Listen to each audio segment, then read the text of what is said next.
Welcome to Positive Talk Radio. Our goal is simple: to explore evolving ideas one conversation at a time. So, stay with us as right now we present. And welcome to Positive Talk Radio again, ladies and gentlemen. I hope everybody's well today. We've got a great show for you, and we've got a great guy that's going to talk about all kinds of things that I'm not really familiar with, and how he does all of it. Chris Sutton is with us, and he's been on the show before last time, and you can go to positivetalkradio.net and you can get more information about the first show that we did together.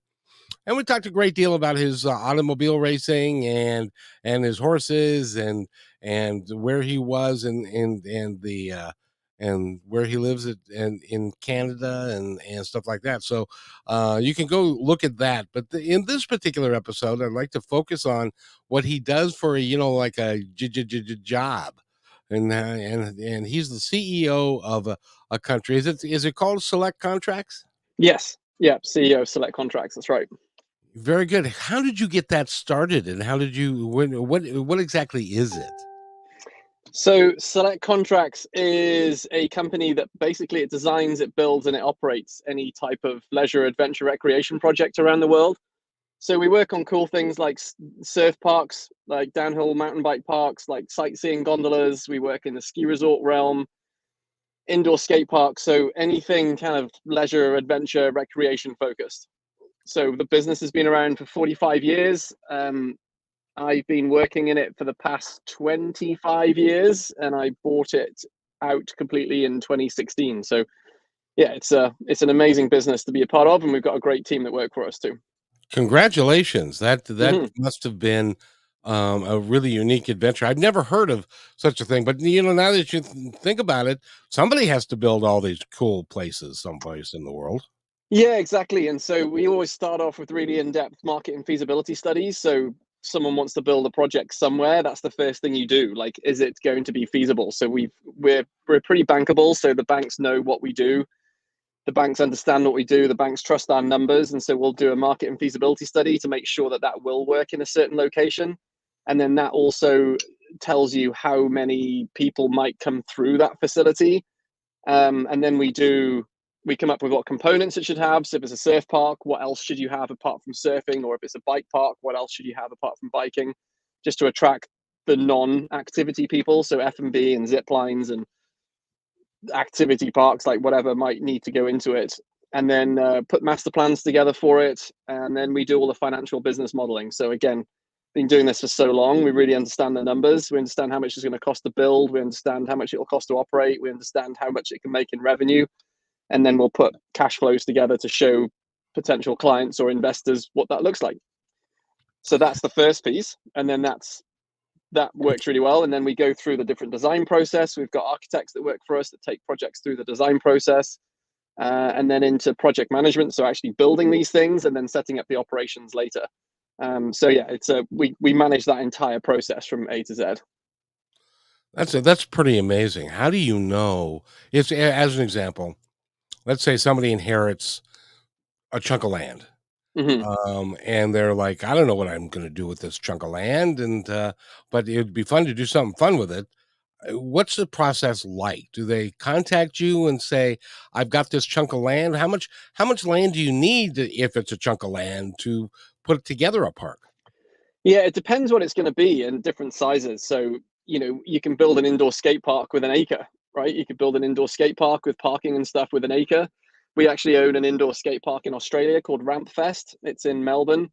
It's kind of the number one skate park, bike park in Australia, and so we host all the national events there. And so that's the smallest facility. That's an acre, all the way through to a couple of 1,000-acre adventure parks that have downhill mountain biking on the hillside with chairlifts linking it all together, and surf parks can kind of be done in maybe 10 to 15 acres, something in that realm.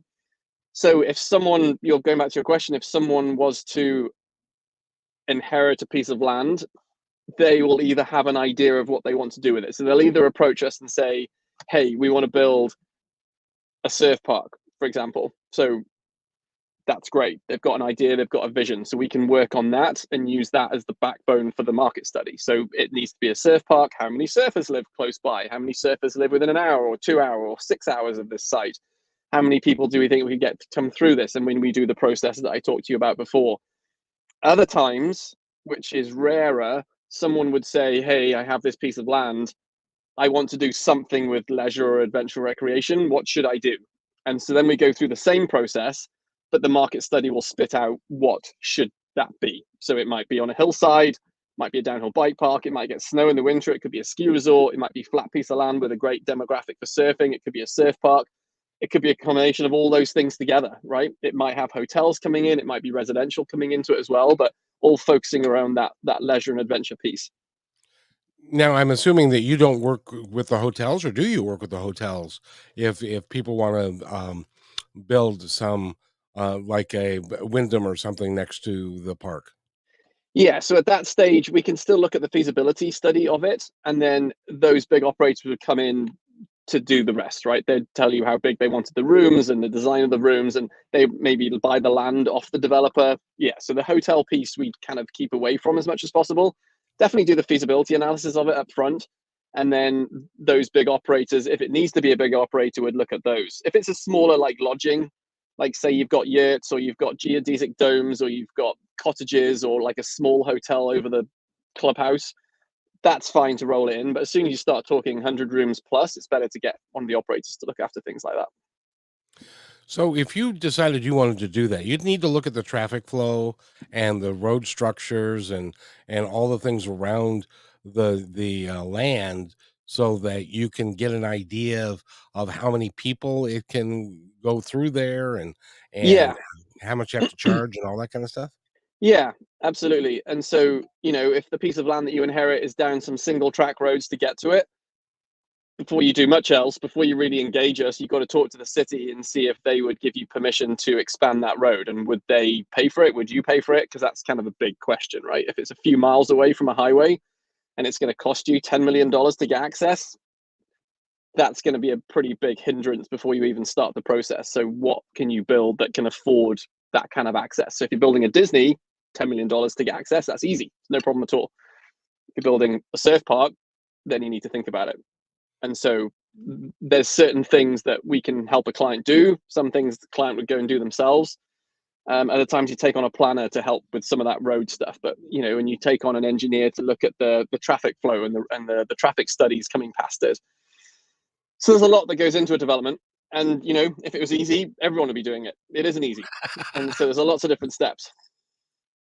That's true. Up to and including, I'm willing to bet, the sewer system or lack thereof. Yeah, totally. So again, if you're creating something near a city, that's great. We've worked on a lot of projects that have a septic system, so you just have to get them pumped every month, right? And then it's a different circumstance again. But in our market study that we're doing and the financial business plan that we're creating, part of that, we're working out how much water we need, we're working out how much electricity we need. And then on the flip side, after we've used the water, what are we doing with it? Are we putting the water back into the sewer, in which case the city needs to know what capacity we'll be putting back in? Or do we put the grey water, which is the stuff out the taps and the drains, do we put that through a filtration process and use it to water the plants and the landscaping? So all of those thoughts go into that upfront piece of work that we do. That's really is involved, I would think, and of course you're talking millions of dollars. I would. And do you you ever have people come to you and say, "I got this land, I got no money, and I want you to build this thing for me"? What would what would be your response? We get those quite a bit, and sometimes that's a visionary that talks to you, and that's awesome because they've got this passion, they've got this vision to do something. In which case, you give them some guidance up front, and then they go away and raise what we call seed money. So they've got to raise some seed money just to get these first steps to happen, whether it's paying us or talking to planners or going to the city or flights or like costs, right? You've got to have some money to do that. So if they've got the money to do that, that's awesome. If they don't have the money to do that, then they need to go and raise some money before they can make any project happen. And then other times you get people that are just, went out, had a chat with some mates last night, decide they want to build a surf park, chat to me, find out it's going to cost $40 to $50 million, and that's the end of the conversation. And they didn't do anything else. So Thanks, that's the spectrum. thanks, Chris. Have a nice day. We're Yeah, kind yeah, of. yeah. Exactly. Tell me Exactly. about a surf Politely, because park. you never know. They might be those visionaries. They might come back and follow it through. But we have different levels of conversation. We're having levels of conversations with very sophisticated developers that have millions or even billions of dollars that want to do something like this, all the way down to that visionary that wants to try and get something off the ground but doesn't know how to. And so everyone's amazing in their own right, and super cool working with this variety of people all over the world. Like, we've worked on over 300 projects in over 70 countries around the world. So it's pretty cool and great diversity and great to work with different people in different places. Now, does that mean that you're traveling a lot? You know what? Before COVID, and so from maybe 1999 through till COVID, so that's that 21 years, I was on average on a flight every single week. So it was tough traveling globally. 2016 and onwards, I kind of focused, because I was doing too much travel, it was too much. And so I then focused on like Europe, North America, New Zealand, Australia. And so I focused on my travel in those regions. And then since COVID, I'm really focusing on Canada and the US. And then there's people that work with me and for me in other countries that manage those meetings in other places now. Well, So that's handy that you've got enough people to do that. yeah, no, it is. It is. I mean, it takes its toll. You don't realize it's taking its toll until something like COVID happens. And then all of a sudden, you can be at home for like 2 years. We couldn't even get out of the country. We couldn't even get out of Canada for well over a year. So it was just amazing being home and waking up in your own room every day and like appreciating. We live on a ranch, like we talked about last time, just appreciating that and being around that. So that makes you realize a lot more. And so I love the fact that I was grounded through that time. And now I travel when I need to travel. So I'm in Wyoming. We're doing a project for Jackson Hole. So I'm in Wyoming in a couple of weeks' time. And then I'm down in San Diego for a conference the week after that. And then I got to go to Scotland because I'm meeting the lady of the manor that's got this piece of land that we're going to look at. And so then I'm back for a few weeks. So yeah, I've got a bit of travel coming up, but not nearly as much as I used to do. Especially when you're traveling worldwide, when you're on a 14-hour flight, and then you've got meetings and all that kind of stuff. That wears you out, and it's also hard for your home life. Yeah, totally. But it's, again, you go to these beautiful places and you see a lot of them doing what I do. Like, you're in helicopters flying over sites because you can't get access to them, and you're meeting governments and ministers and presidents and all sorts of stuff. Like, it's pretty incredible what you do. So every trip was special. Definitely every trip was special. And then but then sometimes, like, if I didn't have much time, I'd happily fly to New Zealand on a flight, have a meeting, and then fly back on the next flight. Like, literally be there for less than 24 hours just to go and have those meetings and come home. I would say that COVID actually helped me a lot in the fact that people are more willing to have Zoom calls and video calls now, whereas before Right. they'd be like, "Can you come and meet?" And I'm like, "Can we have a video call?" "Oh no, we're just like, can you just come down and meet us?" "Okay, great, I'll come." So now it's like video calls are completely accepted for 99% of the time. So a lot of my travel's cut off now because I'm able to have video calls with people globally rather than having to fly there. So yeah, I prefer it this way. Do you monitor how many miles you have? No, try not to. I Because I should know that imagine I I'm worked well with over 2 million miles, I should think, at this point in my life. oh, so you're on the Million Mile Club. Yeah, I should think so. I should think so. Like, again, some people have loyalty with one brand and work with only one airline, but that's very expensive sometimes. And so we're cost conscious, really. Like, all of our projects, all of our clients are paying bills and paying for costs like that. So we're really conscious about that. So we're always trying to find the most cost effective way to get there. Not necessarily the cheapest, because the cheapest means you've got like 8 flights to get somewhere, but the most cost effective. So, 1 or 2 most cost effective flights, which means I've got reward plans with so many different, with probably all the airlines actually. So yeah, and those have all gone away quite a lot in the last 3 years, right? Since I haven't been traveling too much. Well, that's so. Tell me about what is you called it a surf park? What is that? I'm not familiar.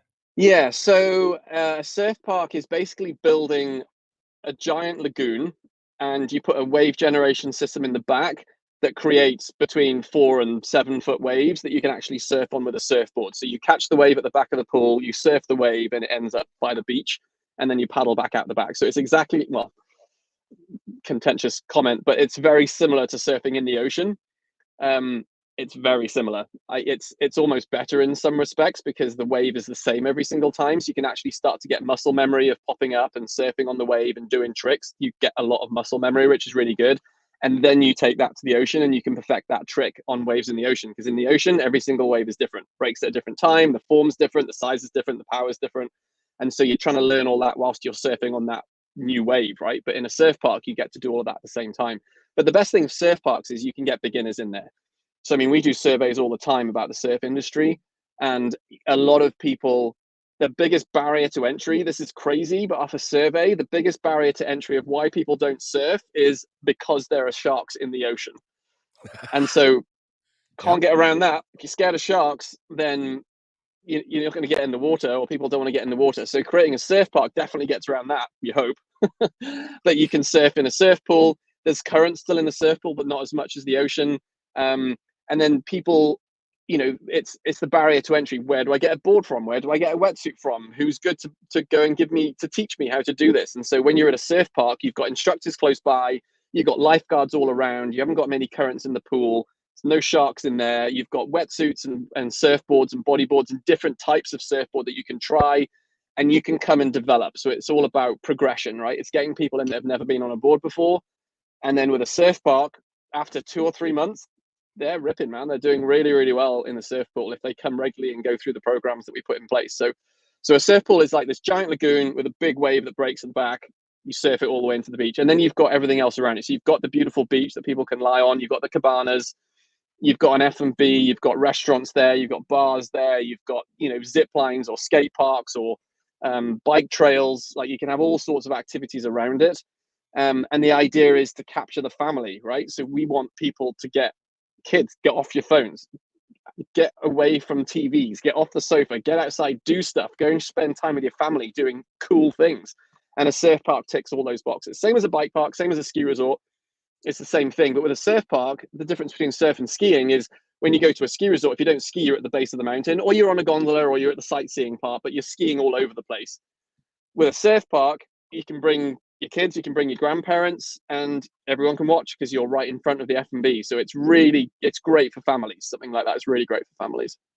Well, and it's also better than trying to take your whole family to the ocean, Totally. and especially with grandma and grandpa who may not be as ambulatory as they once were, and so it's difficult for them to get down to the beach or whatever. This you can quite literally then stay the night in a motel or a hotel, have breakfast the next morning, walk down to the park, hang out all day and play, and then go back and have dinner and cocktails or whatever you're going to do, and it's all close by.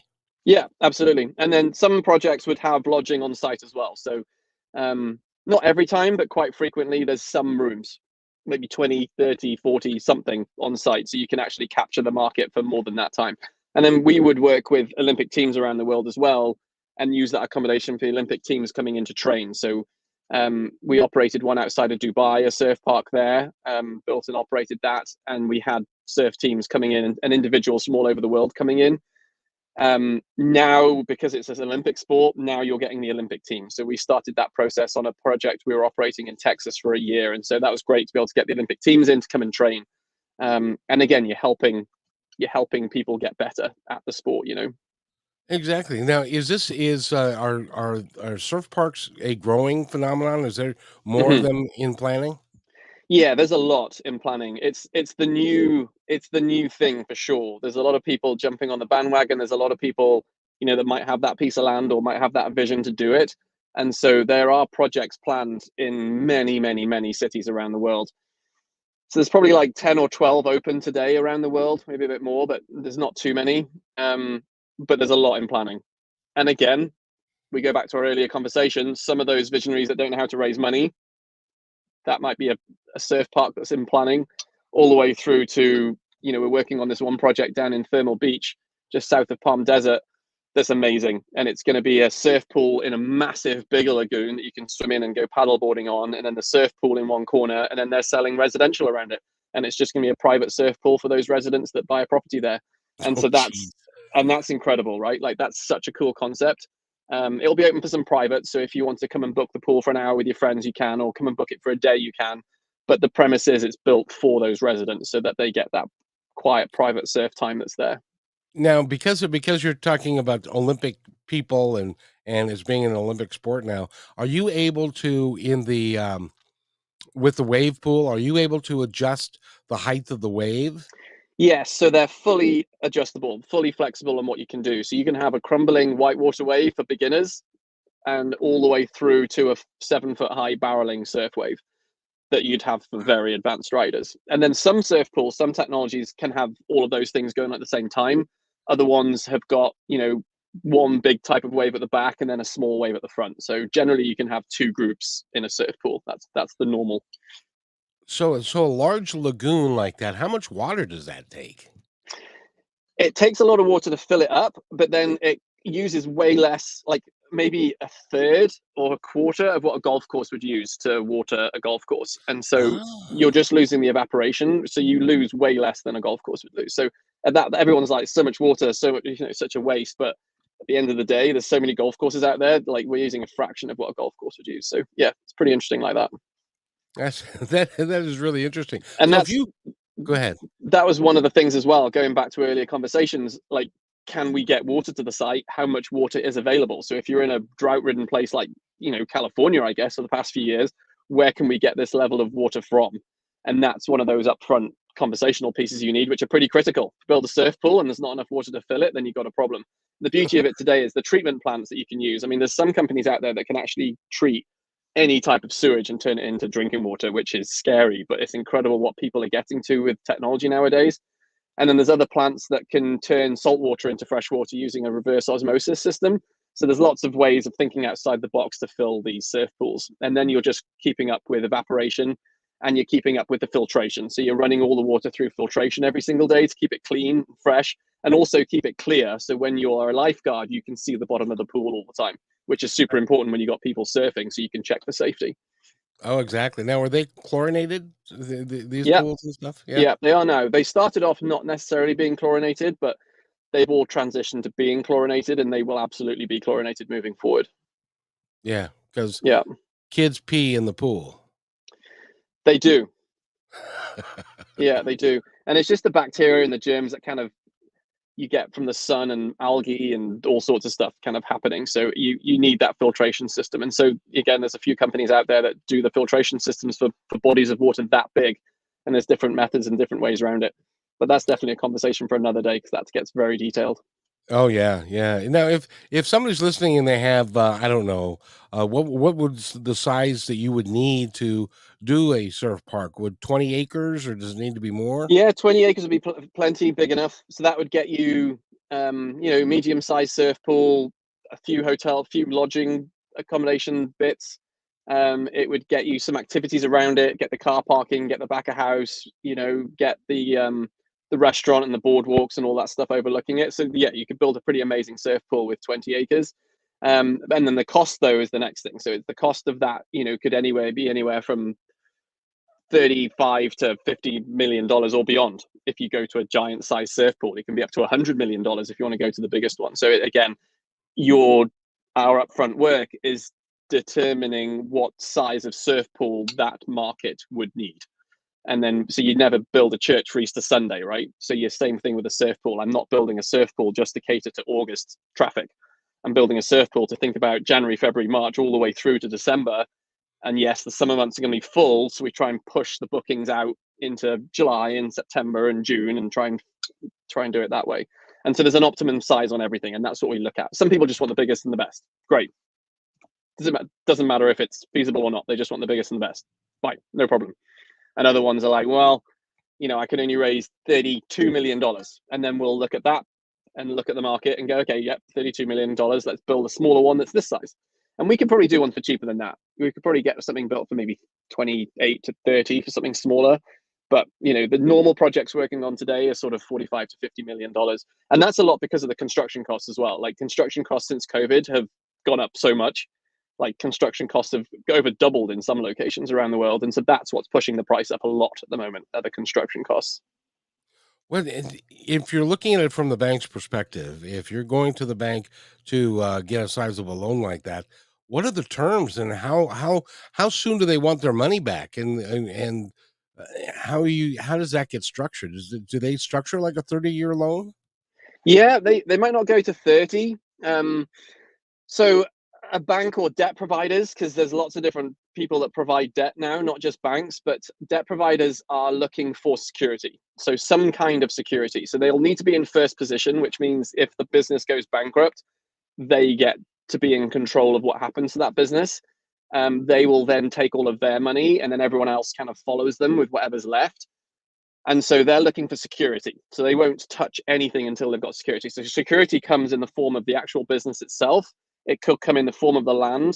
If that's, if the land's worth 10 million and you need an $8 million debt, that's fine. If the land's worth 10 million and they need $20 million of debt, then that helps for some of it, but you've got to provide some security for the rest. And so what a lot of debt providers focus on nowadays is the balance sheet. So the balance sheet of the person or the investor that's doing this, which goes back to earlier conversation again, right? So you've got your visionary that doesn't have 50 grand to actually start this process off and it's got to go and borrow money. They're the developer of this. So then the banks and the debt providers later would go, well, let me see a balance sheet. Let me see what you're worth. Let me make sure that you can afford to pay this loan back if this business fails. And if they can't, then there's no loan. So then they've got to go and talk to their investors to see if their investors will take that on. And so that is the biggest thing of why a lot of these projects don't necessarily move forward quickly, because they don't have the balance sheets to move things forward. And so then it's finding someone else that's willing to use their balance sheet to be a part of the project. I And it's imagine it would be possible. tough. Yeah, I imagine it'd be tough if you were to have to personally guarantee $100 million. And Totally. Yeah. And it might not be the whole thing. Like it might not be all of it, but you've got to do a certain chunk. A bank's got to feel comfortable, right? You're not just going to lend money to any guy off the street that you just meet. You need to know that they're on the hook for it. So basically, if this business fails, how are you going to pay this loan? How are you going to continue paying this loan? Right. And you can't just say, well, if it goes bankrupt, you get the project. They're like, yeah, not a good enough answer. Like, we want some security. Like, what's the security around this? And so, yeah, there's lots of different people that are finding their way through this. We're working with a few different companies that provide that security, that don't provide the security, that provide the debt services to go out and find the debt, and they will help structure what that security looks like. So yeah, that's the biggest thing right now. now I know you've Construction been doing costs and this for that. 25 years, so it must be like the numbers that are rolling off of your tongue must be real easy. But for a lot of us, it's like looking at financing of $100 million thing or $50 million thing that's so out of our world. What is it like for you to be talking to these numbers? Because you're also talking to some really, really powerful people who have got these numbers to be able to throw around, right? Yeah, yeah. So some of our high end developers have that money and they don't need any debt. They might take some debt on, but they don't need to. So that's, like we talked about before, that's the high end spectrum, down to the people that are visionaries that don't have money. And so then it's down to them to find the money, right? It's down to them to present to investors and find someone that's willing to back them. Might be family members, might be some wealthy person locally that wants to see the community have something like this. And it's not just surf parks. We do a lot of stuff with downhill mountain bike parks as well. They're just as popular today. And then sightseeing gondolas as well. Those are coming out of the woodwork all over the place. Those are really successful because it's a great way to be outside with your family. And there's lots of activities to do and things to look at and great F&B. And so those are doing really well too. But all of those have exactly the same funding issues. Well, if you go to selectcontracts.com and look at their portfolio, you guys have done work all over the world in all kinds of different parks and different styles and different things. How many how many people will work from your company will work on a particular project from beginning to end? Is it like each one has a piece that they are expert in, and then it takes uh, they'll finish up and then the next guy takes over, that kind of thing? Yes. Yeah, I'll kind of oversee every aspect of the business because I understand all the aspects of the business. So I would be oversight on all of it, not necessarily into the detail for sure, but detail on some components. I mean, the financial side of it, I'm all over that, creating the business plans 90% of the time. So we have our business development team would oversee the first piece of the market study, the financial business plans, and then our design team would then oversee the master planning and any detailed design that we might be creating.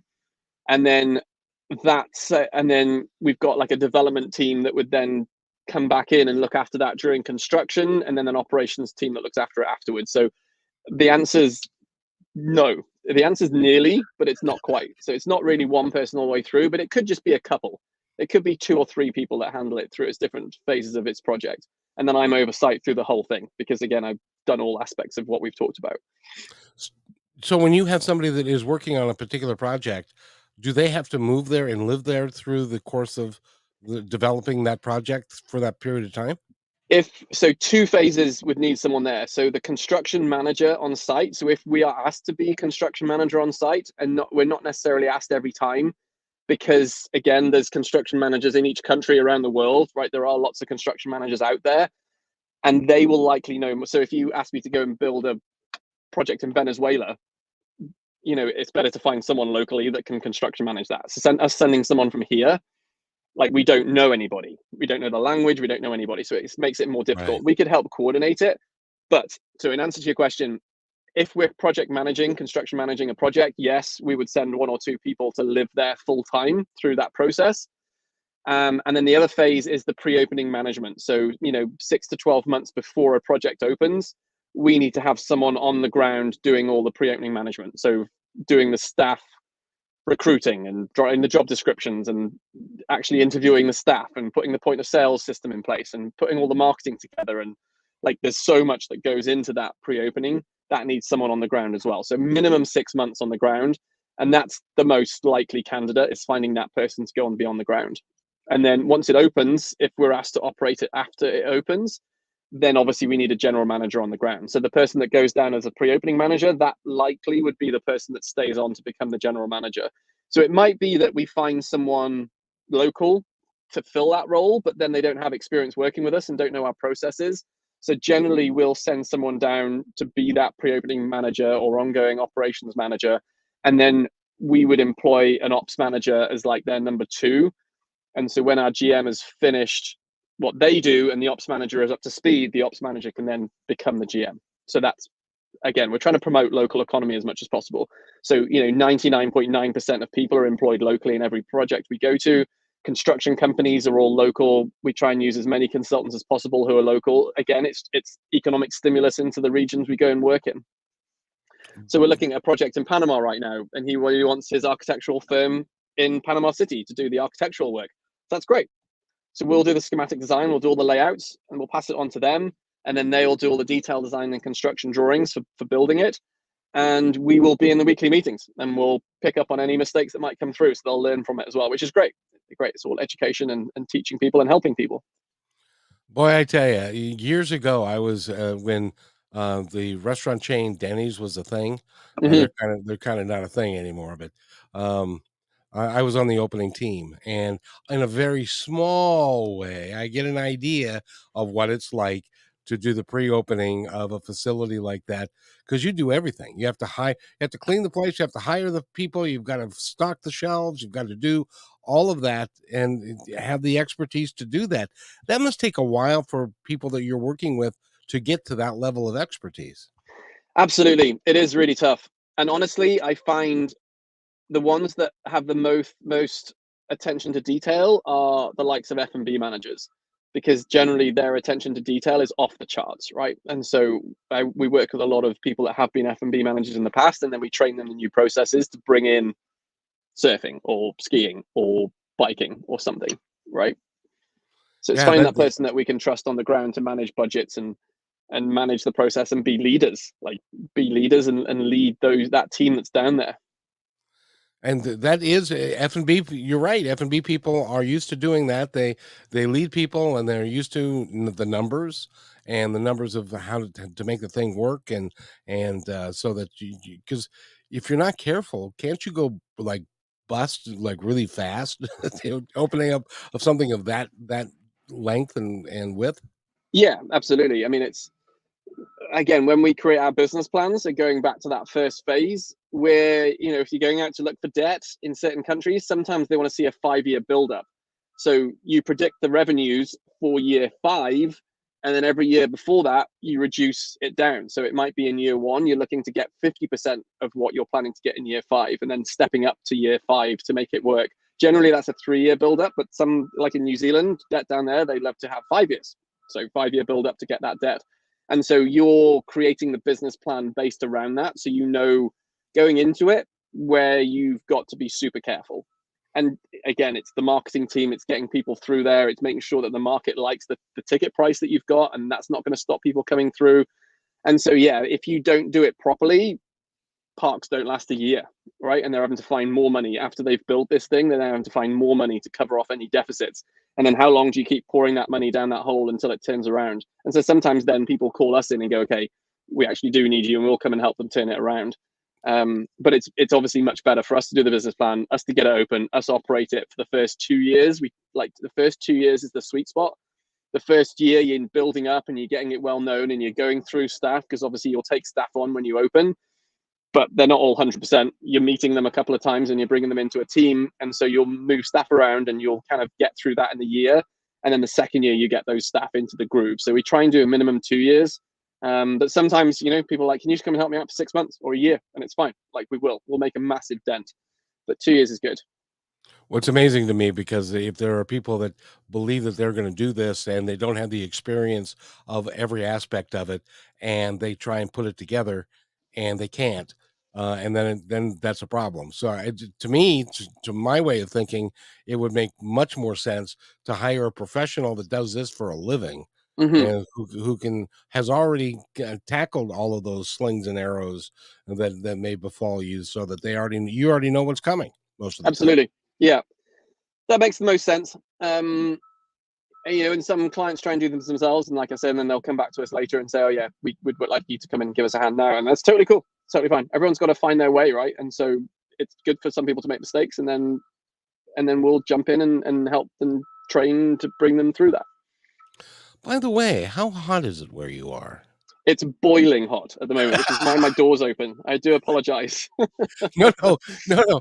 It's I an overcast day, and it was like, oh, the car will be fine because it was raining this morning, but it's probably still 25 Celsius outside, so it's still pretty warm. it's still pretty warm. I'll wrap this up so that you don't, like die of heat stroke or That's whatever. fine. We're all good. I lived But in Dubai for 10 years, so I'm used to the heat. that must have been interesting. But we've been talking with Chris Sutton. Now, Chris, tell people how to contact you, how they can best work with you, and all of that. So I think the best thing is to look on the website. All the details are on there. It's selectcontracts.com. That's the best way to contact us. And then that's got email addresses on there. It's got phone numbers on there. It's got links to our Facebook and Instagram pages as well, so people can kind of trawl through that and see what's going on with what we do. So yeah, selectcontracts.com. You do a lot of stuff. It's like, so if you want to open up a bike resort or a surf park, or you did Cannonball. What is Cannonball?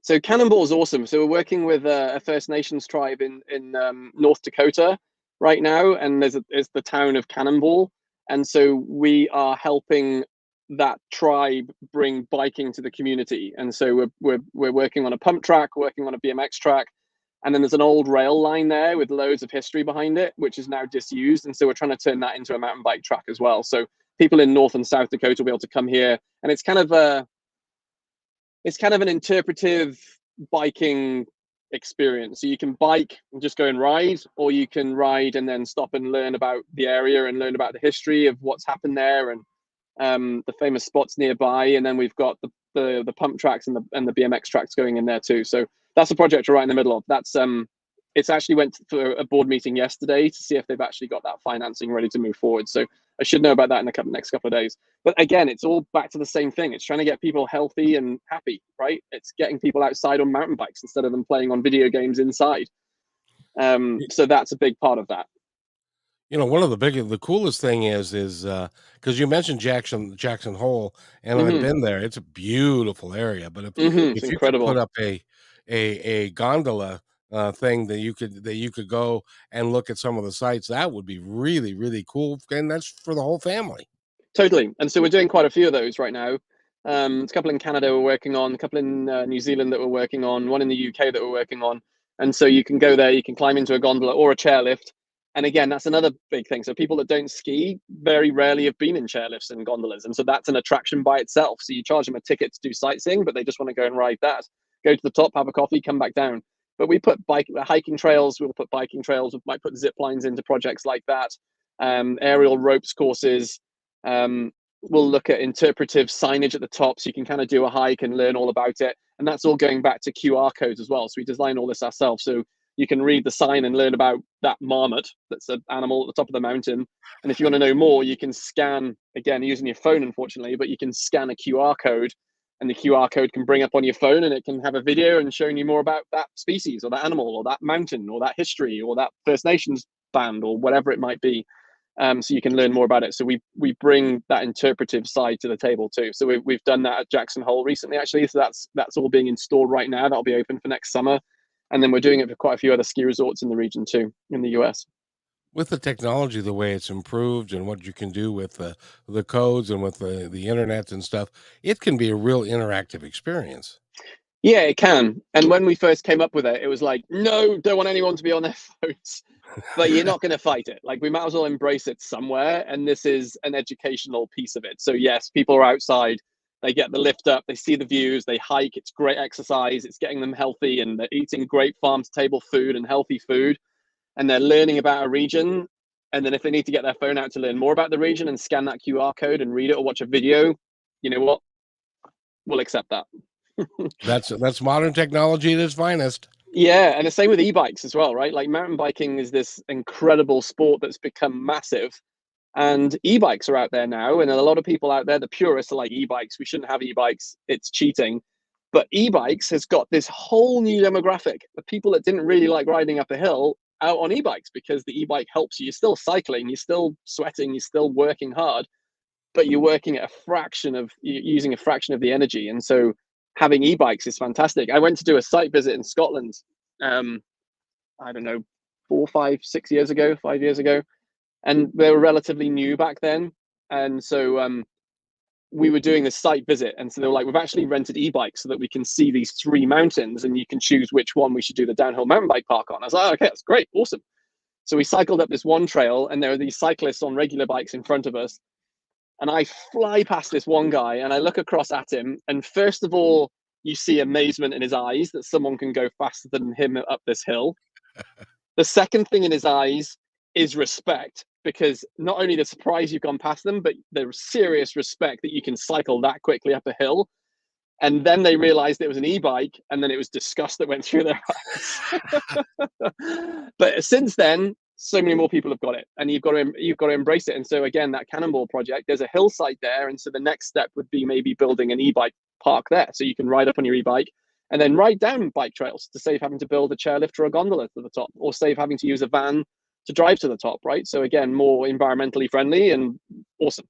We've got a So project in Scotland as well that's going to be using a lot of e-bikes and e-vehicles taking people to the top. So we're embracing that technology too. now an e-bike, that's an electric bike? Yes, sorry, yeah. Yeah, how fast can they go? They can go pretty quickly, like 40, 50 kilometers an hour, I think. Like, Really? yeah, I mean, I've used one a couple of times, and I use it on the hillside. So I'm cycling up using the battery. It helps you get to the top, and then coming down. Like, generally, you turn it off, right? You're turning it off, and you're just riding. Gravity is bringing you back down. The bikes are a lot heavier. They're making them lighter and lighter every single year, so the bikes are a lot heavier. So you just need to know that when you're coming downhill, because you're carrying more speed, because they're heavier, and then once you get moving, you're going a lot quicker, and it's a heavier bike to turn into corners. But you learn, and they're making them lighter and lighter and lighter. Like, that technology is incredible. How fast that's expanding. It would be a lot of fun to be able to go up a hill without killing yourself. Totally, and that's a lot of people are doing it. And so, husband and wife, one of them might be a biker, the other one might not be. Back 5, 6 years ago, only one person would go for a mountain bike ride, then come home to their spouse. Now if the other person doesn't like riding up hills, they can. So they've got an e-bike and they're going out and riding together. And the person with an e-bike is getting to the top quicker. I've got a buddy who didn't really like mountain biking. He dirt biked and he was kind of okay on a mountain bike, but he didn't like climbing. And he bought an e-bike, and all of a sudden we're starting to ride together. So he's way quicker than me on the climb, and I'm way quicker on the downhill. So you don't get to talk if you've got a regular bike and an e-bike. Like, it's hard to have a conversation when you're climbing up the hills, but it works out. It works out. It's just getting more people into the sport. And again, like we talked about before, progression, right? Building a surf park to get surfers, to get people that have never surfed before into the water. Same with e-bikes. It serves an amazing purpose. And also, like, if you want to go and do what would take you 6 or 8 hours to do a massive tour of a mountain range on your regular bike, you can go and do that in 2 hours. Again, more people are able to jump on an e-bike and go and do it quickly, because all of us are struggling for time, right? We're all struggling for time. So trying to find 8 hours to go out and do that, it's rare. But if you can do that on an e-bike in 2 hours and you get to experience that beauty of the top of a mountain, amazing, awesome. Get outside, go and do stuff. And so yeah, it's awesome. And then we're setting up a foundation right now. Actually, we just set it up, and that's going to be helping underprivileged kids in regions all over the world where we do projects. Is going to be putting money into a fund to be able to help underprivileged kids get into action sports and get healthier, and help with mental health, physical health. So that's another conversation another time as we develop this. But we're running one project right now. We're actually going to develop it all as a not-for-profit. So all of the profit coming out of that one project will go into the local community to help underprivileged kids and help people progress. So not only that, but also, like, if you are doing really well and you want to go and compete, but you can't quite afford to go and compete for the first few races, we might try and help fund some of those initial visits for initial competitions for people. And so we're working through that at the moment, and that's so much fun because we want to give back to the community. We want more people doing this. We want more people to be healthier. We want more people on surfboards and bikes and skis and skateboards. And so we're doing this to help give back and get more people out there. So money shouldn't be a barrier for people. So we're trying to combat that right now. It seems to me like there are people that have got money, that this is a great way of giving back. Not only can you take the profits and you can pour it back into the community, but you can also do a community thing that becomes part of the community, and everybody can get together and profit from it. Absolutely. And I see so many people that try and raise money for not-for-profits and charities to do similar stuff to us, maybe not in the action sports world, but similar stuff to us. But you're always having to do fundraisers. So it takes up so much time to go out and do fundraisers and raise that money, and you're trying to get these donations. So our approach is, let's raise money once, let's build a project with it so that that project gets built, and then all of the profit goes to do not-for-profit purposes, goes for charitable purposes, right? And so it's perpetual. You only have to raise money once and you've got a revenue stream. So at the end of the year, it's like, right, we've got $250,000 this year. What should we do for the year? And that's your budget for the year. And at the end of the next year, you might have 150 or 350, but that's your budget for the next year to do it. And so it gives you this perpetual not-for-profit, basically. And that's what I've been striving towards for so many years. It's great to actually start. We're able to get, we've got the foundation set up, we've got the bank account set up, and now we're just working on the story and how to apply. And there's lots of stuff that's got to go into that. So we're working through that right now. But yeah, it's specifically for this one project that we've got. It was going to be a for-profit, and I decided that I just wanted us to do it as a not-for-profit for this one, and then see where it goes from there. Like, hopefully we can do lots of them, but let's use this as a test pilot and see where it goes. I wish you tons of success with that, because I think Thank you. that can be a really cool going forward business model. You cover all your expenses, but then any profits that you have after your expenses are covered, then that goes back to the community. And Absolutely. And it literally is the community. So it's like, wherever that city is, that's where the money gets spent, right? And so the more projects we have in the more cities, the bigger this can grow globally. And so yeah, that's super exciting. So we've got can't mention any names yet, but we've got a couple of athletes that are super keen to be involved with that and bring their names to it, just to help with that, right? Because it's going to be a collective effort to raise that money once. And so they want to be involved in giving back. Like, there's a biker that wants to get involved in giving back and getting more people on bikes. There's a surfer that wants to get involved that surfs and wants to get more people on surfboards. So it's getting those athletes to come through and help with this process as well. And that's super exciting because they're sharing their knowledge and sharing their vision and sharing with how they did what they did with the younger generation of today, and sharing that passion and helping other people be successful in these sports. So anyway, again, we digress. There's lots to talk about. We probably need another 20 of these to get through everything. And we probably do, because do you know who Matthew Stafford is? No. He's a quarterback for the Yeah. Los See, Angeles. I was brought up in the UK, so anything like that, I'm This is afraid American I'm not football, I know. knowledgeable. And but he was saying his wife has a podcast, and he was saying he's 35 years old, and he was saying that um, he doesn't connect with the kids on his own team because a lot of them are in their early to mid 20s. And he Hmm. says it used to be that we'd, go in the clubhouse after practice and we'd play cards and we stuff and we'd hang out together and we talk. Nobody talks. Everybody's just on their phone. And Yeah. so getting people away from that and into more social activities, and that can be good physically and mentally, would be really a good idea. And thank you for working on it. No, that's cool. It's funny. I've got another story if I'm allowed to keep talking. We've You may, yeah, of course. obviously we've talked about I'm a rally driver, so I race all over the Canada and the US. And there's another rally driver I know really well that actually coaches people. And the other day he had a 14-year-old that was like, "Can I come and get taught how to drive rally cars?" And he was like, "Yeah, that's totally fine." Because they're driving in private land, no problem with being 14 driving a car. This 14-year-old gets in. They have to have a couple of cushions to go underneath them to be able to see over the steering wheel. And this kid starts the car and starts driving this thing, sliding the corners and being amazing behind the wheel. And my buddy, who's the coach, was like, "You're really good for your age. Like, how many years have you been driving for?" And he looks at him and went, "It's the first time I've ever driven a car." And he was like, "What?"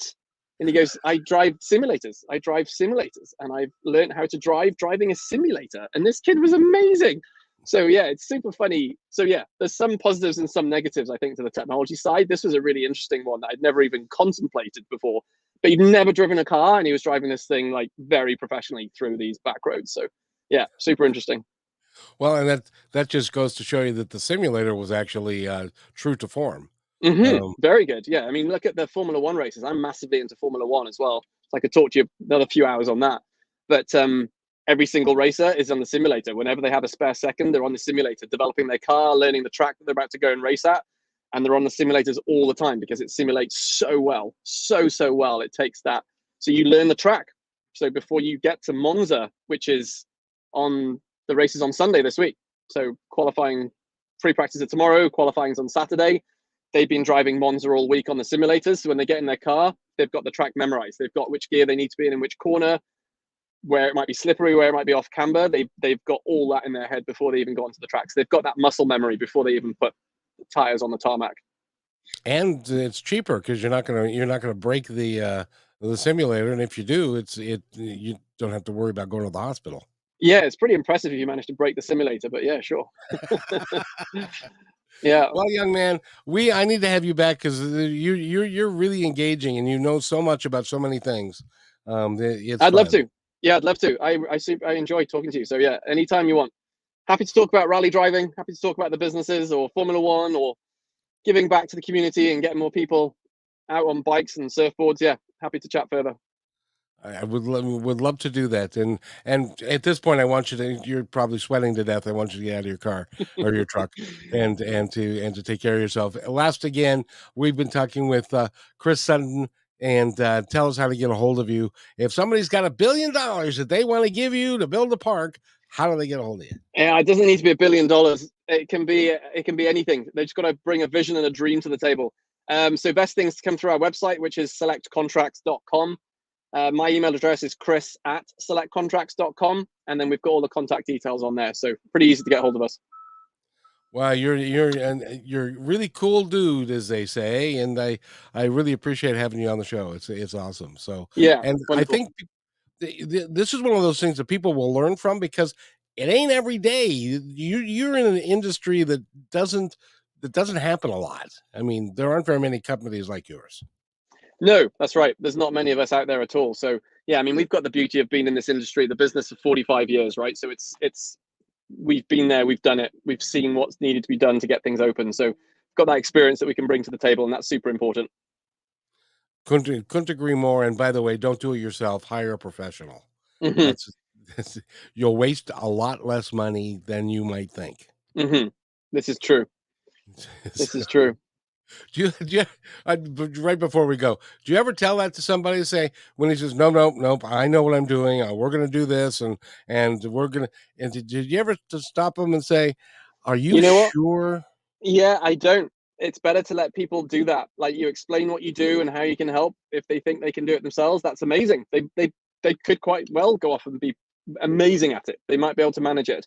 But what I do say is, I'm like, that's awesome. I'm always here to help you. If you ever need any help, more than happy to answer the phone or reply to emails or catch up for a coffee or food or whatever. And if you ever need help in the future, we're always here to help you. And I leave it like that. And quite often they'll call me in a couple of years, which is nice. And we just keep the doors open all the time, right? I mean, we're super nice. We're happy to chat, as you can see. So yeah, it's nice just to build that portfolio up and have people around the world that you know and trust and get on with and work together with at some stage. So yeah, it works. Exactly. Again, Chris Sutton, and the company is selectcontracts.com.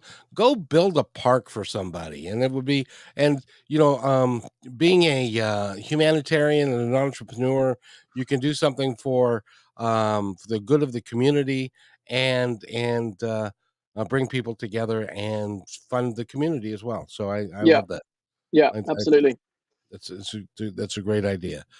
So thank you, sir. And if you wait right there, I'll be right back. Cool. Thank you so much. Hey, thanks for enjoying this episode all the way to the end. Please give us a like and subscribe to this channel. This has been a production of positivetalkradio.net. Please visit our website, oddly named positivetalkradio.net, for more details about us and our mission, which is to provide great positive programming designed to inspire us all. I'm Kevin McDonald, and I'm proud of these shows, and I truly hope that you'll like them and share them with friends and family. So on behalf of our entire team, remember, be kind to one another because each other's